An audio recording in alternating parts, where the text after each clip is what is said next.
So in this video, I am going to show you how to make the famous Chick-fil-A sauce. That is exactly what it's called, the Chick-fil-A sauce. And I can bet you probably got all this stuff in your refrigerator already. So the first thing that you need is going to be a 1/4 cup of Miracle Whip or mayo, whichever you prefer. Please get whichever one that you prefer. Next, you do need 2 tablespoons of honey.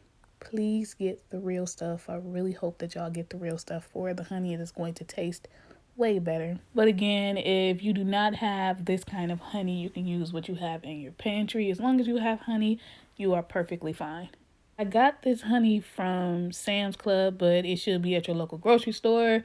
So the next thing that you want to add is going to be some yellow mustard. You're going to add 1 tablespoon of yellow mustard. Next, you want to add 2 teaspoons, which is smaller than a tablespoon, of Dijon mustard. So Dijon mustard is one of the secret ingredients. So if you don't have this, you might want to go get some. This probably be the only thing that you have to go out and get, because I'm pretty sure everything else is already in your pantry.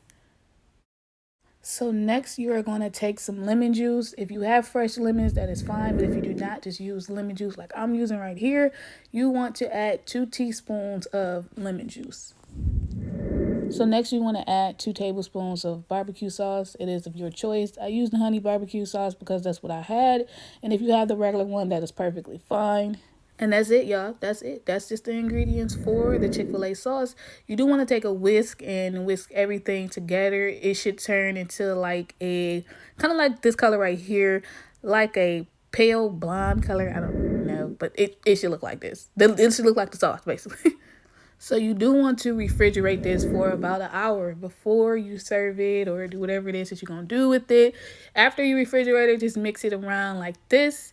And then after that point, you can take some containers like I'm taking and you can fill them up. You can put them in your refrigerator. So if you do like meal prep or something like that, you can just grab them as you go. And this is actually a really healthy sauce. So if I were you, go ahead and try to make it. Let me know how y'all like this recipe. And I will see you in my next video.